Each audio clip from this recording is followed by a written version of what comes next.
I'm Laura London, and this is a special video edition of Speaking of Jung. Joining us today for episode 149 is theoretical physicist and mathematician and Jungian analyst in training, Christophe Le Mouël, in Los Angeles, California. A native of France, he studied at the University of Sciences in Montpellier, where he earned a master's degree in computer science and a Ph.D. in theoretical and mathematical physics, with a dissertation on aspects of electroweak symmetry breaking in the Minimal Supersymmetric Standard Model.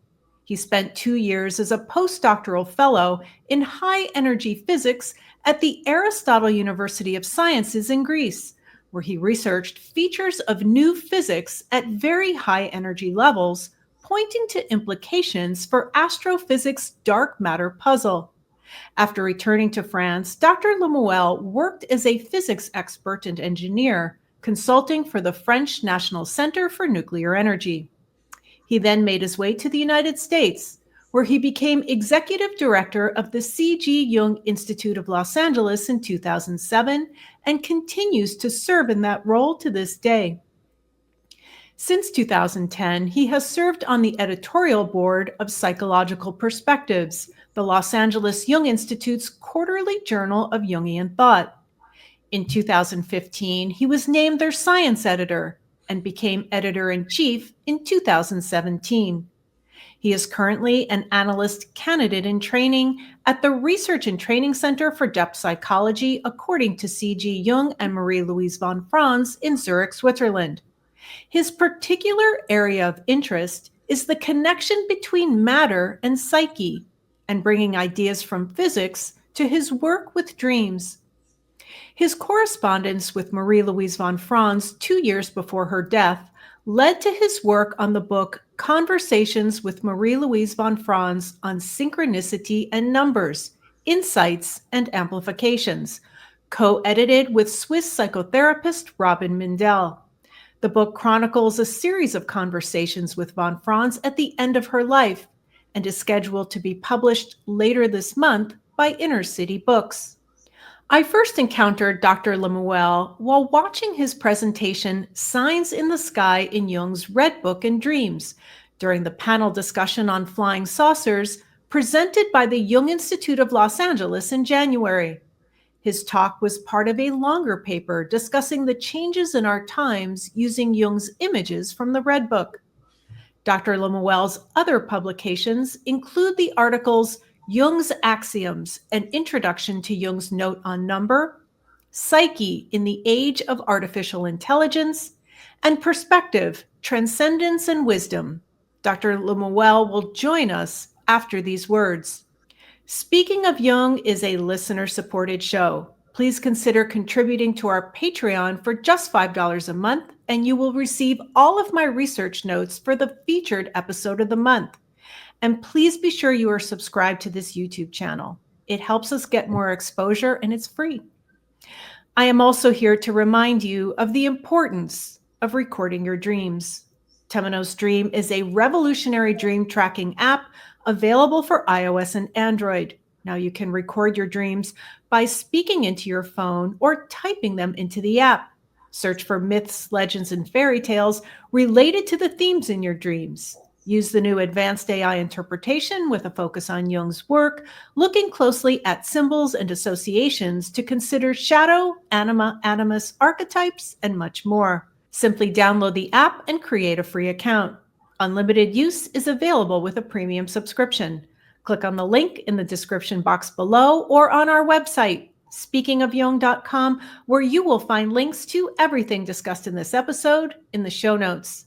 This video interview is being recorded on Thursday, September 4th, 2025, through the magic of StreamYard. Hi, Dr. Le Mouël. Hi, Laura. Thanks for having me. I'm a fan of Speaking of Jung. Thank you so much. Oh, thank you for that. I appreciate it.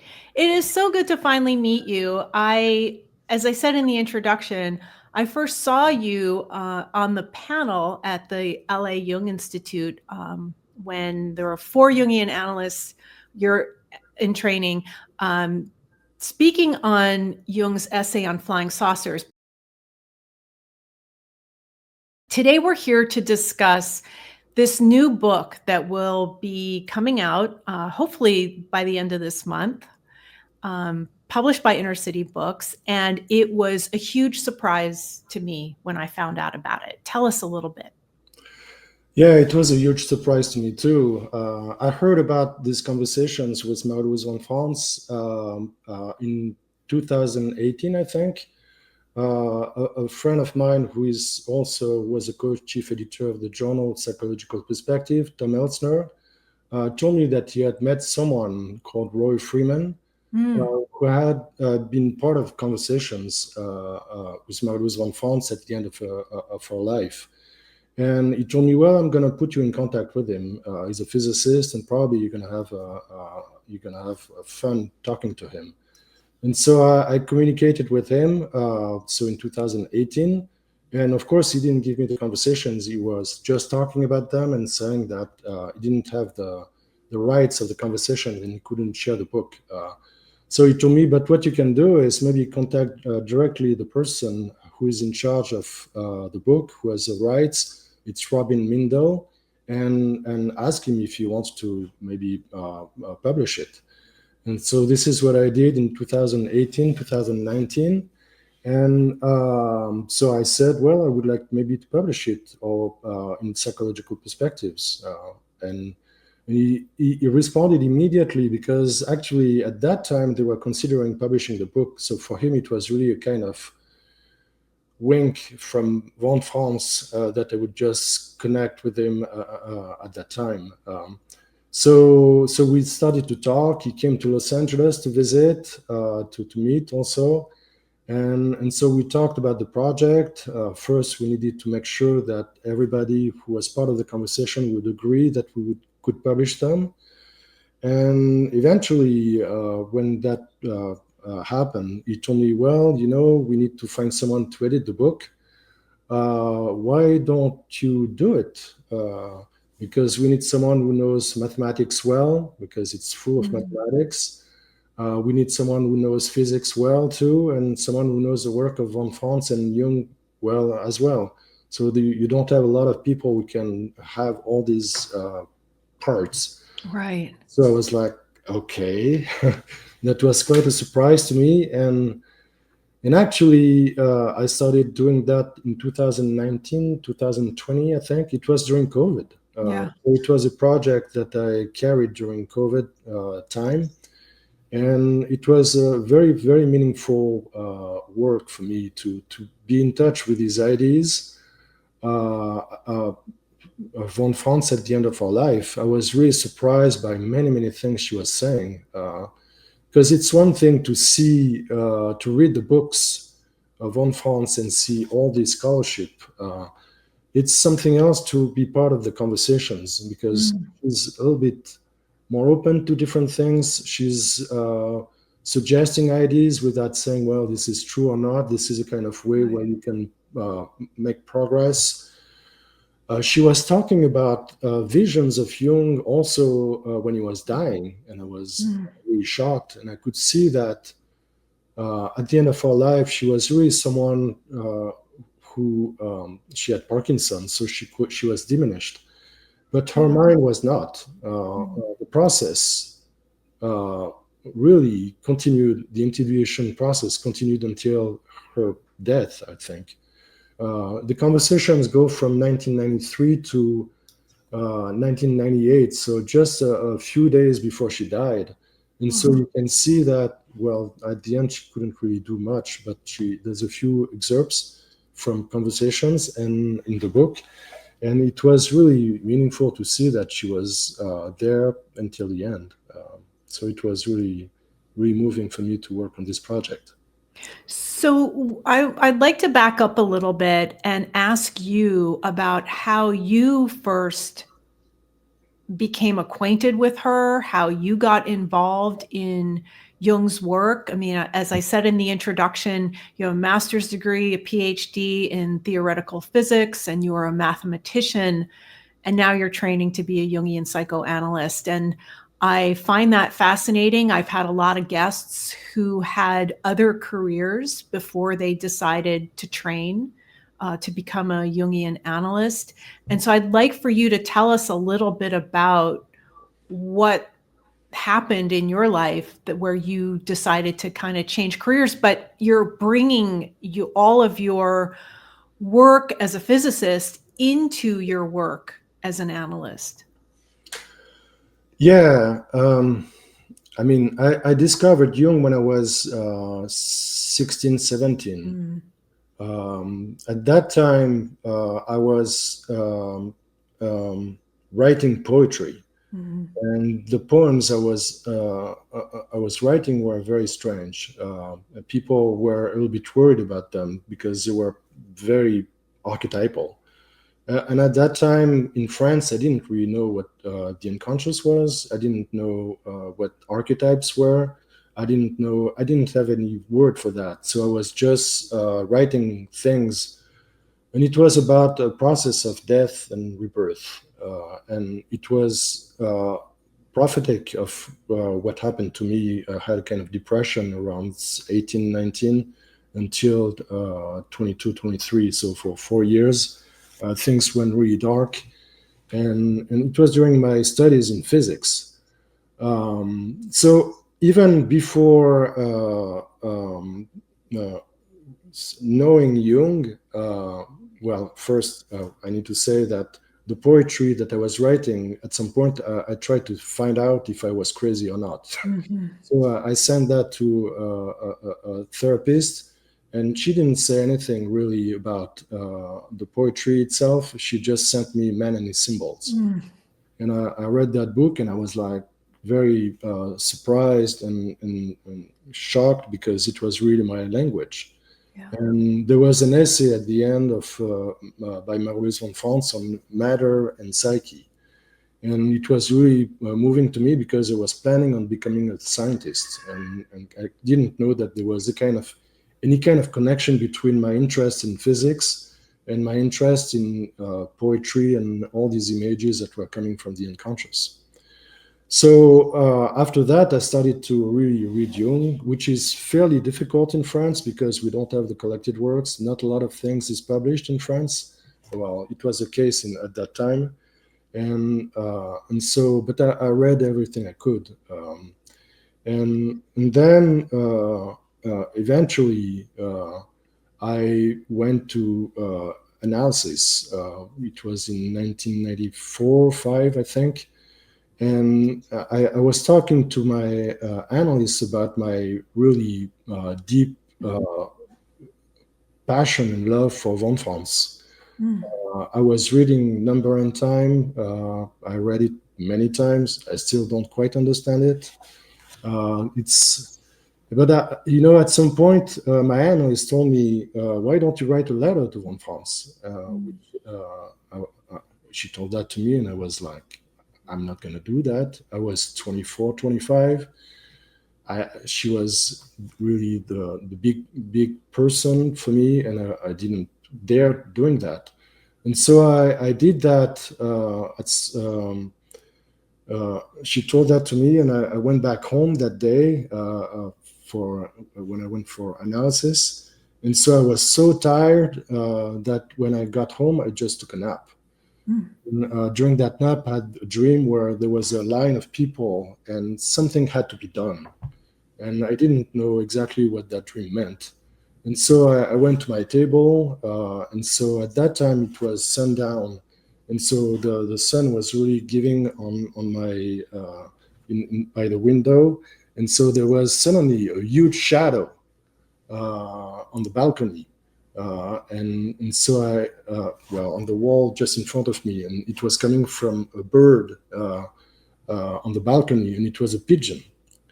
And the pigeon was looking at me, and it was really strange. And so it didn't go. It was not afraid. It was the first time it happened at that place.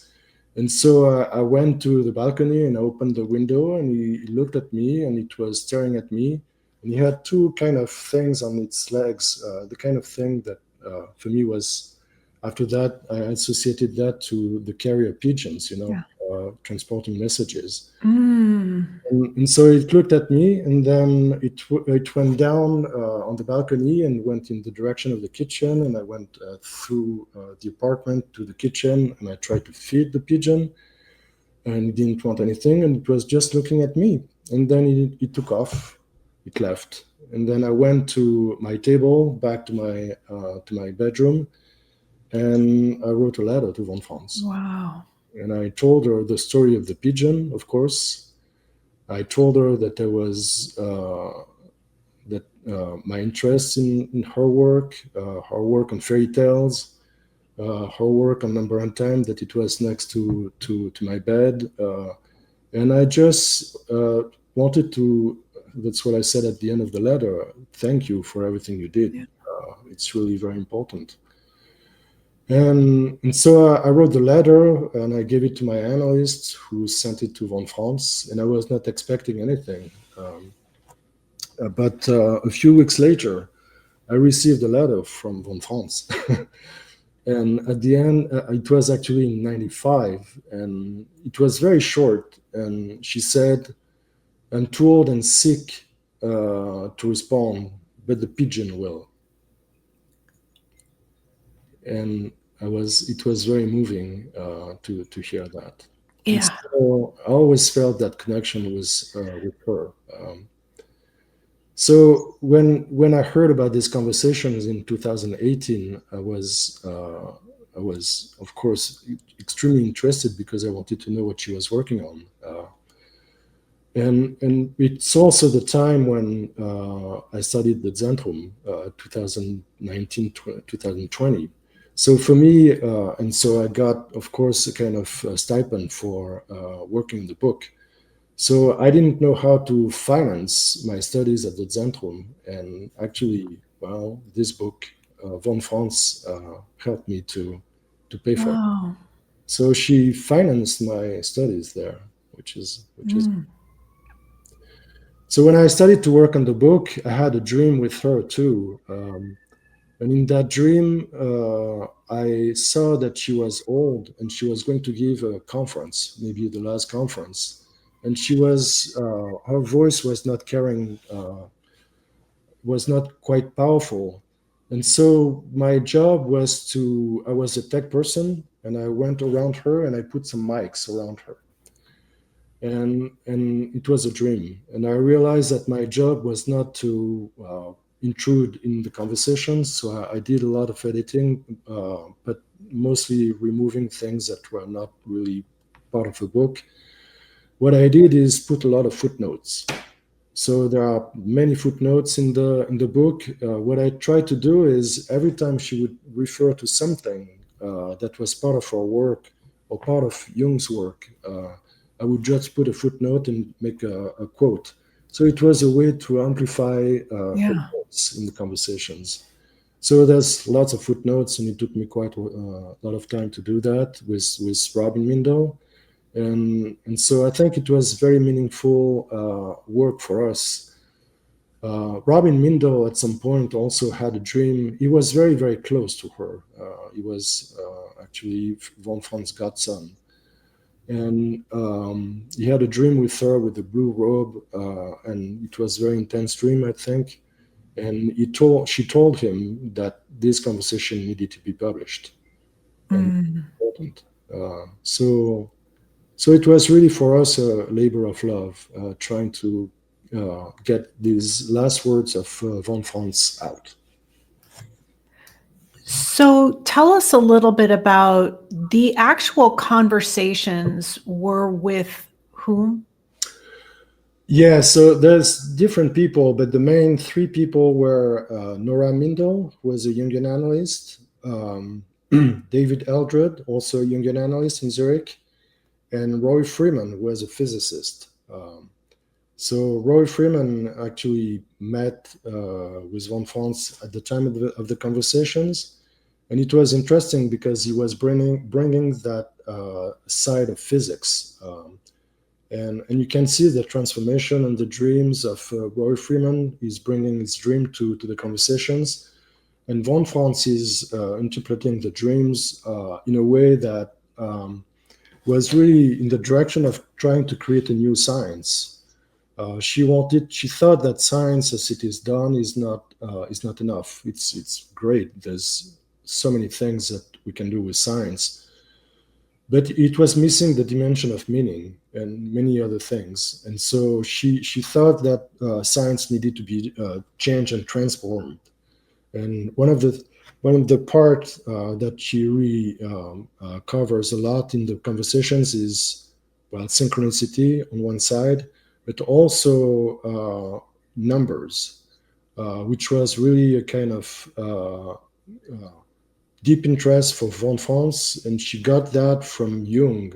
Jung, at the end of his life, thought that you could continue knowing more about synchronicity itself by studying numbers, the archetype of numbers. But he couldn't do that because at the end of his life, well, he didn't have the strength to do it. It was such a massive work that he thought, well, I'm going to give that to von Franz.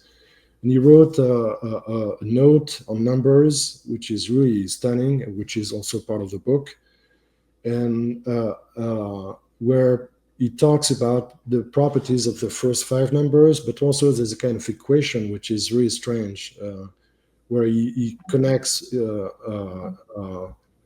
1 and the infinity to the concept of the pleroma and also kenosis, which is the emptying of God into creation. And so this is that note that he gave to von Franz. And that's for a long time, she didn't know what to do with it until she decided to really work on it and publish and create Number and Time. Mm-hmm. But it seems like that thread was also part of her work throughout her life, because even at the end, all the conversations with Roy Freeman, Nora Mindel, and David Eldred were really about this: what to do with this understanding of Jung. Where do we go from there? And she was really deeply interested in that. So there is an article in Psychological Perspectives that was published either last year or the year before with Robin Mindel and Roy Freeman, titled Conversations with Marie-Louise von Franz. And I will provide a link to that in the show notes. I was just scrolling through my notes here and I couldn't find it because, once again, I have 49 pages of notes in front of me and I can't find anything. I, in full disclosure, was not provided with an advance copy of this book, but I was provided with your preface, which is excellent. I think it's 10 pages long, lots of footnotes, and you cover a lot in that, so much so that I had to keep stopping and taking notes, hence the 49 pages, because there were things in there that I had never heard before. And one of my pet peeves, and one of the reasons why I started this podcast, is because I keep hearing and seeing the same material over and over again. Jung said this, Jung wrote that. This is something I've not heard before, but my interest is in why would von Franz, who met Jung when she was 18 years old, she lived a long life, she worked like Jung right up until the end of her life, why this concentration, this focus by her on numbers and synchronicity? What do you think it was that grabbed her? And I don't know, maybe this wasn't her only focus at the end of her life, but it seems like it was. Yeah, probably she had many focuses. For example, she was also working on alchemy and Islam. So right. She had many centers of interest. But I think she was really grabbed by something, like a diamond, that really pushed her to work. I said that in my introduction. She says, for example, that she, at some point when she was working on Dreams and Death, she thought, maybe to test my hypothesis, it would be nice if we had a kind of brain problem. And then she had Parkinson. And so she's really, she says that with humor, but at the same time, you can feel that there was something there for her. And she was very brave with her disability. She kept on working, and you can see in the conversation that what she says, she has a whole part on this, on the fact that some people, when they age, very creative people, have more and more creativity.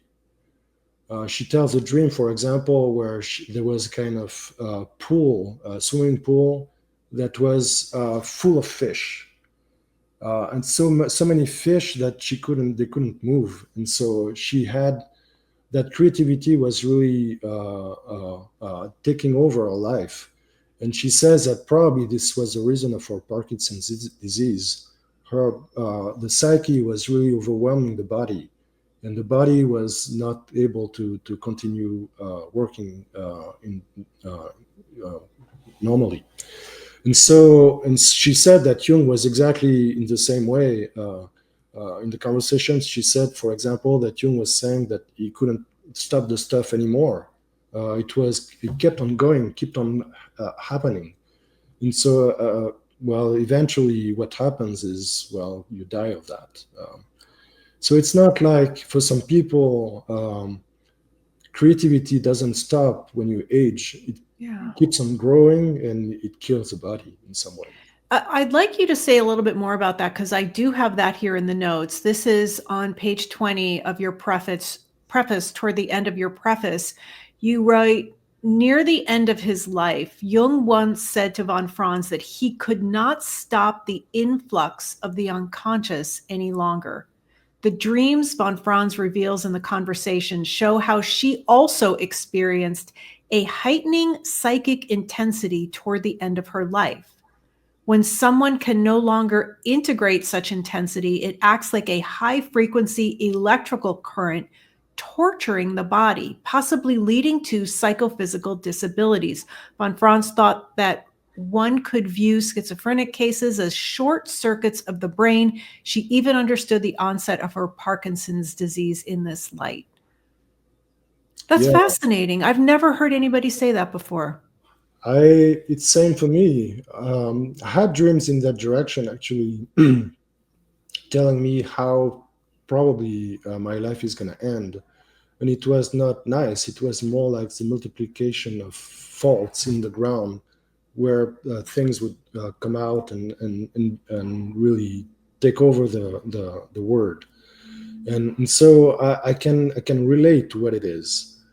Some people get so open to the unconscious that eventually life on this planet becomes well, it goes away, because there are too many openings, and then it overwhelms completely the body, the life of the body. Do you mean the personal unconscious? And did she mean the personal unconscious, the collective unconscious, both? I think it's mostly the collective unconscious. I think that's what I suspected. Mm-hmm. Yeah. She talks in the conversation about that there is a dimension of meaning which is not really completely taken into account in science, in the sciences. And so that dimension of meaning is in charge of the timing of what happens to the body and also to the psyche. She was referring at that time to the vision of the world clock by Pauli. Mm-hmm. And she was saying that there is a kind of timing, some kind of thing in the body or somewhere else, I don't know, that was really in charge of everything connecting the body, but also the psyche and all the important things in our life. And so I don't exactly know how that works, but she didn't know exactly either, but she was deeply fascinated by that. And she wanted to, at the end of her life, she was very interested in neuroscience, for example, because she saw that things were moving that fast in that direction. She was interested in that. I was completely surprised, actually, because I thought she didn't want to study anything about the brain and neuroscience. But she was deeply into this, but she was saying, well, I can see when I read this article that sometimes they go off because it's only about the machinery and not about meaning.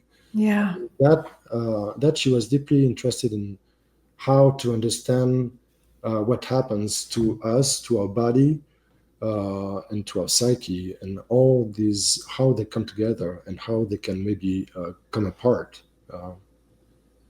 And he thought that numbers were very important in that process. Mm-hmm. Let's get into that. There's so much I could say here. I don't want to bring myself too much into this, but it's again, I'm overwhelmed with the amount of information. So the preface begins with you discussing the first conversation in the book that von Franz was working on Jung's letter to Dr. John Raymond Smithies, which is in volume 2 of his letters, in which Jung described the brain as a, quote, tuning machine. And von Franz got an interesting idea. What was that? Well, she thought that first, if you read On Dreams and Death, it's really the last chapter of this Her book. For the listeners that are not familiar, that's von Franz's book on dreams and death. And she was thinking that, so she quotes that letter from Smithies, and she says that would be a way to explain what happens when we die.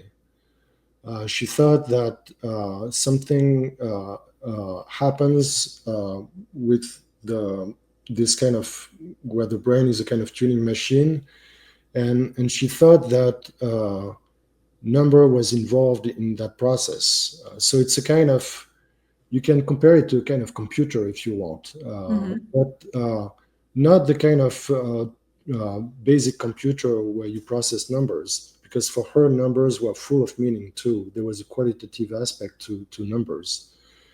And she thought that what happens when we die, well, first when we're born, she thought that what was happening is, well, she thought that, sorry, I should say, when we die first, she thought that when we die, we become number. Which is, when I read that, and so maybe there is another step after number, but when I read that, I was really struck, because I was wondering, what is a number if we say that?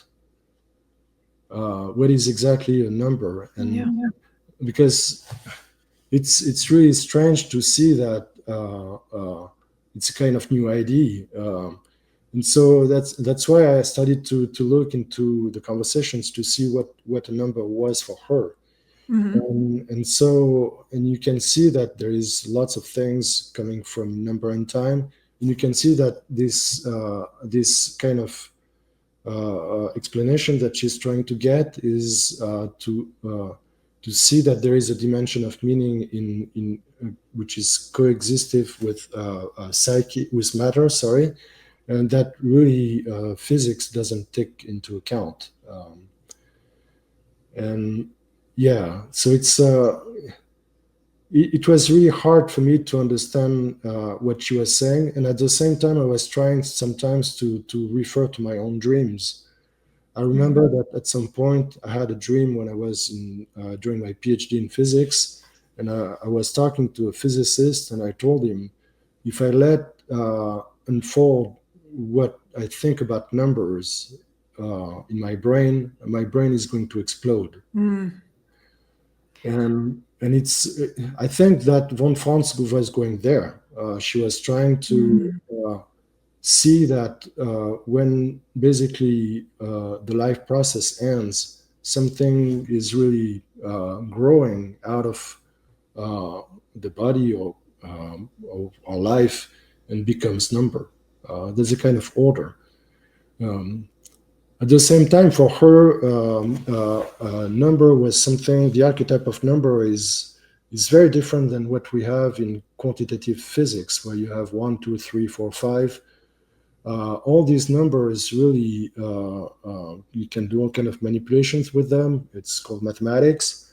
But for her, numbers were just, every number was an aspect of the one. For Jung, the one was the kind of thing that was central, and you couldn't duplicate it, you couldn't divide it. The one was really the whole. And from that, you could maybe find a different way of counting, which was more qualitative. And one of the ways you could do that is to look at all the qualities of numbers, and this is what she did in Number and Time, using 2 and 3 and 4. Yeah. Mm-hmm. And you point out that in the preface to her book, Number and Time, she said that Jung speculated that more could be said about the unity of matter and psyche through the study of the number archetype, and that he handed her that note 2 years before his death. And then also, I think it's important to point out here that according to Jung, number is, quote, the simplest and most elementary of all archetypes. So I know we have a lot to cover and not very much time, but I'd like to go back to this idea because it was one of the things that struck me the most when reading your preface. Ernest Rossi's interview with von Franz for Psychological Perspectives. The title of that article is Conversations with Marie-Louise von Franz at 70. It's in volume 17, issue 2, which came out in 1986. And she mentions the meaning that she found in her illness, which we talked about before. And you mentioned this briefly, that Rossi wrote that von Franz had, quote, gotten too close to a divine secret while she was writing on dreams and death, the final chapter of which is a psychological study of Jung's letter to Smithies. That really got my attention, that she had gotten too close to a divine secret. Is that what you were referring to? Yeah, actually, one of the ideas I suggested was to use that sentence for the title of the book. But we decided to go somewhere else. I think that what she's trying to do in that book is really to get closer and closer to that divine secret. Rossi, who was an analyst from the Jung Institute in Los Angeles, tried to guess what the secret was, and she said, no, it's not it. So it's part of the interview that he gave. So I don't exactly know what the secret is, but I have a feeling that it's very close to what she said when she said that when we die, we become number, which means that which involves a complete change of perspective on what numbers are, and so it's that would be my guess. It would be it's connected to the letter to Jung of Raymond Smith, Jung's letter to Raymond Smiths, that the brain is a kind of transformer station. Transforming all the intensities of the psyche and changing that into the body. So I think this is probably, she probably had an intuition of that. And so she tried to study it in some ways. That might be the reason why she had Parkinson too. What she says, that she said, well, I should try to have a kind of brain prompt to see how it works, and then she got one, and so I think she was trying to really go into the direction of that divine secret. I don't know what it is. I suspect that this is something which can be dangerous too. She says that, for example, the last vision of Jung were about numbers. Just before he died, he had numbers, and he wrote a few numbers on a piece of paper, and the paper was given to von Franz, and she had these numbers, and she didn't know what to do with them. and she gave them these numbers to a mathematician she knew, and the mathematician died strangely after. And so it's one of the threads of the conversations, numbers, and really the enormous, it's like the atom. There's a kind of enormous energy in them. And she felt that we treated numbers in a wrong way. There is something about them. And Jung was in the same, had the same opinion. Yeah, that they weren't kind of made up by man, that they were perhaps discovered. Yeah. And both Jung and von Franz were a bit frustrated by the fact that nobody was really doing any work in that field. So what about now? You're doing work in that field, right? Well, I'm trying. It's important. No, thank you. Thank you for bringing this to our attention. And I don't want to forget to mention J. Gary Sparks, the late Jungian analyst and guest of this show, and friend of yours, Gary Sparks, who was near and dear to both of our hearts. And I had a bit of a synchronicity this morning I'd like to mention that, see if I can do it without crying. It was 10 years ago today that I drove to Gary's house from Chicago to Indianapolis, and I didn't realize that today, September 4th, was the day that Gary and I recorded episode 2 of this podcast together. And something that I mention kind of frequently on this podcast and on social media is the star Sirius and the constellation Orion, and how important they are to me. And the heliacal rising happens in late August, mid-August. Well, this morning was cool here in Chicago, and I have a balcony that faces east on purpose so that I can see everything rise, and then I have windows on the south so I can see everything come over. And it was the first time I saw them this season since the rising, where you can see them right before sunrise. And I write a little bit about that on the episode 2 page, the first episode I did with Gary, where that morning we left Chicago very early and I saw Sirius and Orion. So 10 years to the day, the same thing happened, and that was unplanned. Anyway. Yeah. Well, I need to say that yesterday I was listening to this interview. Were you? Yeah, because, well, Gary was dear to me. He passed away, I think, in March or April. Yes, March. And so I wanted to listen to him, and so I listened to this interview. Well, thank you for listening to that interview. I was very new to it at the time. And as I mentioned to you before we started recording, Gary and I hung out and talked for 9 hours before we sat down to record that episode. So we were both kind of talked out and tired. But the topic of that episode is synchronicity, and his first book, At the Heart of Matter, Synchronicity and Jung's Spiritual Testament. And I also want to mention that Gary and I we did a few more episodes after that, but the one we did right after that was on his book, Valley of Diamonds, which is about von Franz's book, Number and Time. Yeah. And he, like you, said that book was very difficult to understand.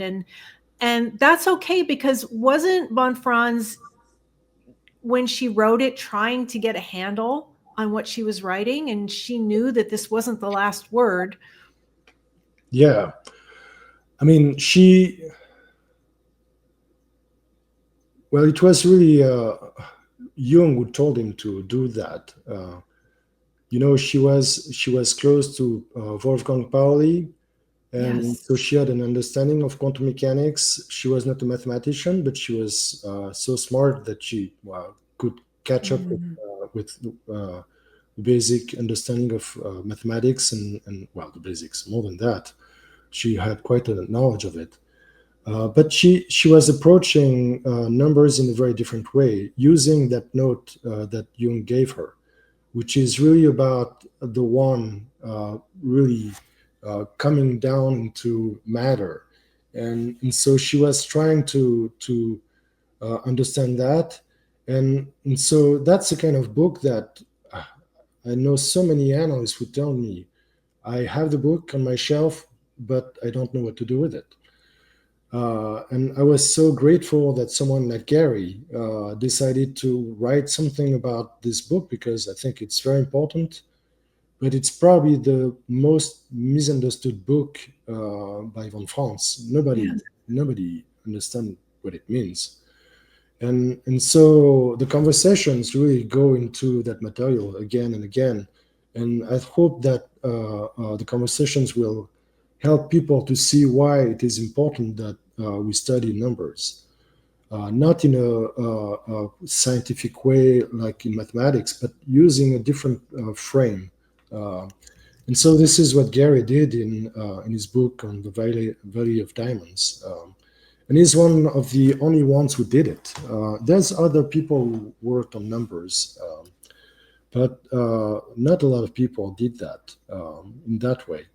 And so I'm very grateful. And I remember that I invited Gary to Los Angeles to give lectures. And so after that, I created some programs like Jung at Heart. And so I invited him to give presentations in this. Also invited him to become an editorial board member of Psychological Perspectives. And so we were working together until his death. And so he was gone too fast, I think. Yes, and fortunately, he left a lot of material with us. He had a study group, and he recorded all of those talks, and they are available on his website. I'll provide a link in the show notes.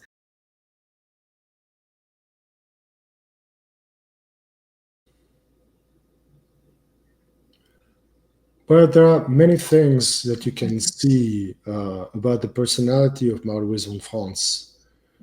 I had this exchange of letter with her, but I didn't really know her. And so for me, just meeting her during this conversation was really moving, because you can see that she's suffering. You can see that the process continues, and she was seeing that suffering in a very different way than, okay, I'm going to try to numb that suffering and get all kind of medication. She was trying to look at the dimension of meaning in what was happening. And she kept on being creative. And she said, well, I have so many ideas, I don't know what to do with them. All the fish in the pool, the drink. And so she wanted to give all these ideas to these three people in conversation. So a foundation was created, the Marie-Louise von Franz Foundation for the Studies in Synchronicity, which goal was to continue the work of von Franz. She felt that she had to give that to other people, because she was no longer able to hold that tension. Her body was falling apart. And so, but even in that, even like that, she was like joking. She was moving in some ways. She could be sometimes very strong when someone was saying something that was not quite right. And she knew what she knew. Right. And it's really moving to see that, to see someone so dedicated to the psyche, despite all the pain and all the troubles, she kept on doing it.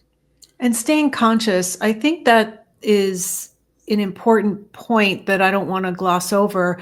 I did do an episode when I was in Zurich in 2015 with Barbara Davies, who knew von Franz toward the end of her life. And I don't know if I had asked her or if somebody else told me, and you mentioned it, that although von Franz had this very serious disease, my grandfather had it, Parkinson's disease, she did not want to be medicated because she wanted to stay conscious so that she could kind of study it. And that whole concept has become clearer and clearer to me about staying conscious through something and not medicating myself or numbing myself to discomfort that would affect my level of awareness, affect my energy. I want to be as clear as I possibly can. So I've really cleaned up a lot of things in my own life and in what I ingest and what I take and what I do. That is very inspiring to me. But the strength that she had to have had to endure what she endured, and I'm wondering if this insight that she had on numbers was a result of this clarity that she had toward the end there. Yeah, possibly. And, she was deeply inspired by Jung. She talks about that in the conversation, that there is life as we see it, and there is another dimension, dimension of meaning that is very deep. And so she was saying that, for example, in some ways, she was having conversations with these people at her place, but there was also a sense that what was happening was eternal. There was a kind of eternity into it. And Jung was talking about that too. So at the end, she was closer and closer to that eternal dimension in some ways, and moving away from the day-to-day things. Yeah. Yeah, and keeping this information alive, keeping Jung's legacy alive is very important to me. And just as we wrap up here today, I do want to mention the interview that you did with Rob Henderson that was published last year in Psychological Perspectives. It's excellent. I'll provide a link to that in the show notes. You go into your how you became interested in Jung when you were a teenager, and the poetry that you wrote, and your journey, really, into this. But you say in there on page 83, I fear Jungian psychology will never reach maturity and may disappear in the face of the 10,000 things that constitute our daily lives, at least for some time. And I struggle sometimes with the distractions and with how fast technology is changing. And hearing people say that we need to move beyond Jung and they've created a new methodology, I get furious because I think we don't even understand Jung yet. Why are you trying to go jump over him or thinking that he's passé? I don't understand that. Do people do that with the philosophers or with the teachings of Jesus? Anyway, so that's just me. Yeah. But if we could wrap up with that, the Jungian psychology reaching maturity. Yeah, I mean, that's my fear. I see my own experiences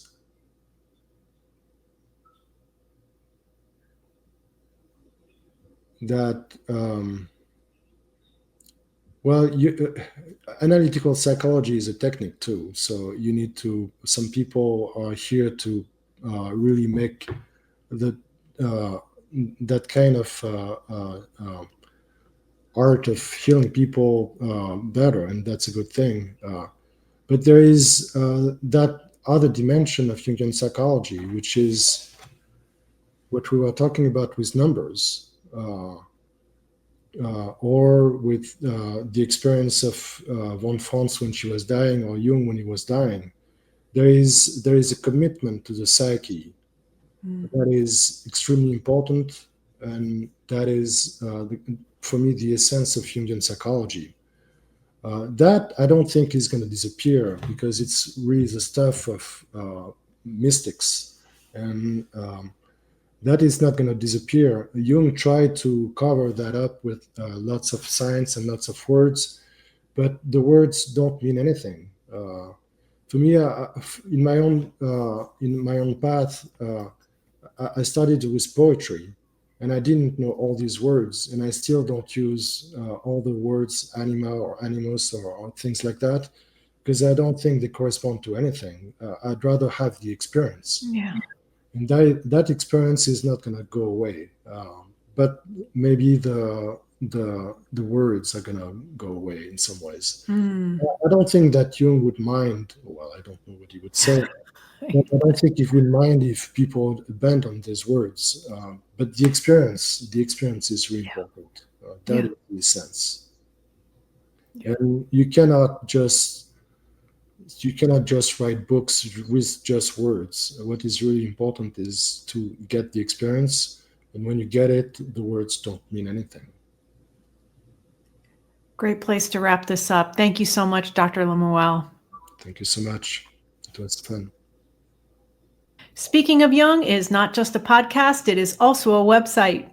Please visit speakingofjung.com, where you will find extensive information on the life and work of C.G. Jung, show notes, and audio downloads for all of our 171 episodes, a comprehensive books page, a blog, and now a monthly email newsletter, which you can sign up for at the bottom of our front page. All of our episodes are also available on YouTube podcasts, which you can access by subscribing to this channel, Jungian Laura. It's free. Just click the subscribe button below.